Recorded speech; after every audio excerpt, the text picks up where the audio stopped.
Control of the subconscious is dominion over all. Each state obeys one's mind's control. Control of the subconscious is accomplished through control of your beliefs, which in turn is the all-potent factor in the production of visible states. Imagination and faith are the secrets of creation. Next chapter, Law of Thought Transmission. He sent his word and healed them and delivered them from their destructions.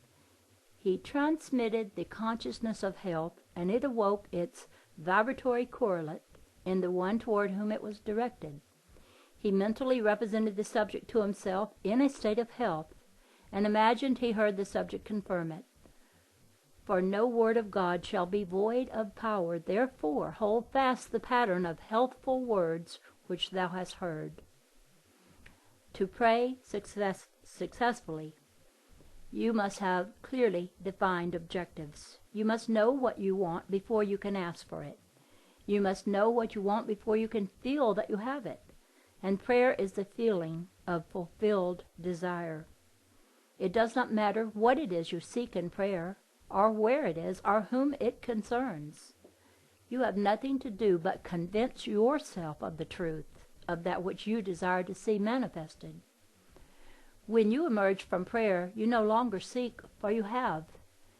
If you have prayed correctly, subconsciously assume the reality of the state sought, and by the law of reversibility, your subconscious assumption must objectify that which it affirms. You must have a conductor to transmit a force. You may employ a wire, a jet of water, a current of air, a ray of light, or any intermediary whatsoever. The principle of the photophone, or the transmission of voice by light, will help you to understand thought transmission, or the sending of a word to heal another. There is a strong analogy between a spoken voice and a mental voice. To think is to speak low.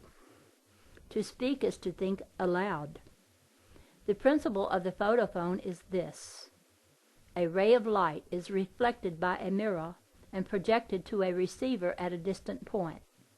Back of the mirror is a mouthpiece. By speaking into the mouthpiece, you cause the mirror to vibrate.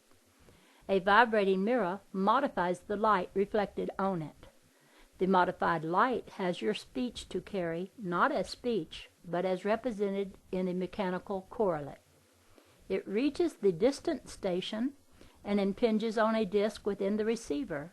It causes the disc to vibrate according to the modification it undergoes, and it reproduces your voice. I am the light of the world. I am the knowledge that I exist, is a light by means of which what passes in my mind is rendered visible.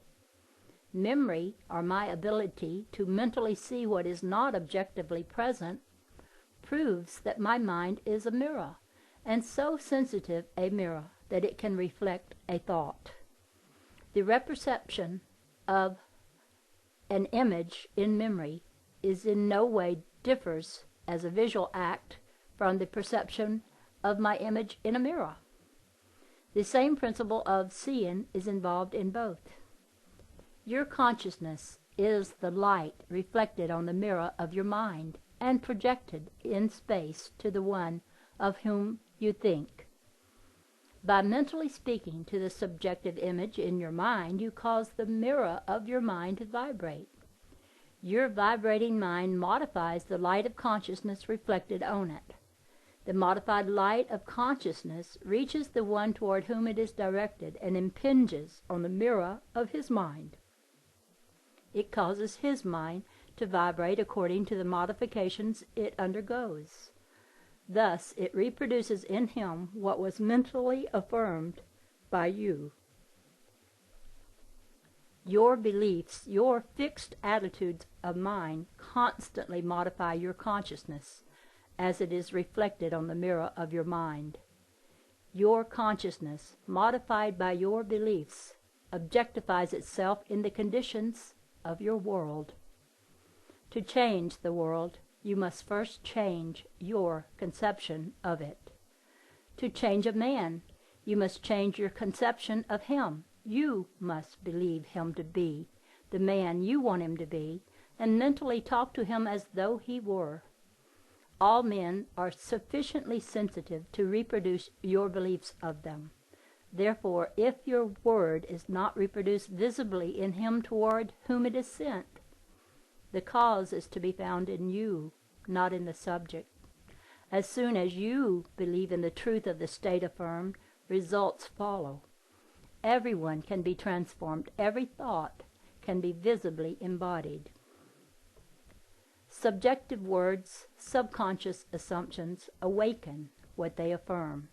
They are living and active, and shall not return unto me void, but shall accomplish that which I please, and shall prosper in the thing whereto I send them. They are endowed with the intelligence pertaining to their mission, and will persist until the object of their existence is realized. They persist until they awaken the vibratory correlates of themselves within the one toward whom they are directed. But the moment the object of their creation is accomplished, they cease to be. The word spoken subjectively in quiet confidence will always awaken a corresponding state in the one for whom it was spoken. But the moment its task is accomplished, it ceases to be, permitting the one in whom the state is realized to remain in the consciousness of the state affirmed, or to return to its former estate. Whatever state has your attention holds your life. Therefore, to become attentive to a former state is to return to that condition. Remember not the former things, neither consider the things of old. Nothing can be added to man, for the whole of creation is already perfected within him. The kingdom of heaven is within you. Man can receive nothing except it be given him from heaven. Heaven is your subconscious. Not even a sunburn is given from without. The rays without only awaken corresponding rays within. Were the burning rays not contained within man, all the concentrated rays in the universe could not burn him. Were the tones of health not contained within the consciousness of the one of whom they are affirmed, they could not be vibrated by the word which is sent. You do not really give to another, you resurrect that which is asleep within him. The damsel is not dead, but sleepeth. Death is merely a sleeping and a forgetting. Age and decay are the sleep, not death, of youth and health. Recognition of a state vibrates or awakens it. Distance, as it is cognized by your objective senses, does not exist for the subjective mind. If I take the wings of the morning and dwell in the uttermost parts of the sea, even there shall thy hand lead me. Time and space are conditions of thought, and imagination can transcend them, and more in a psychological time and space.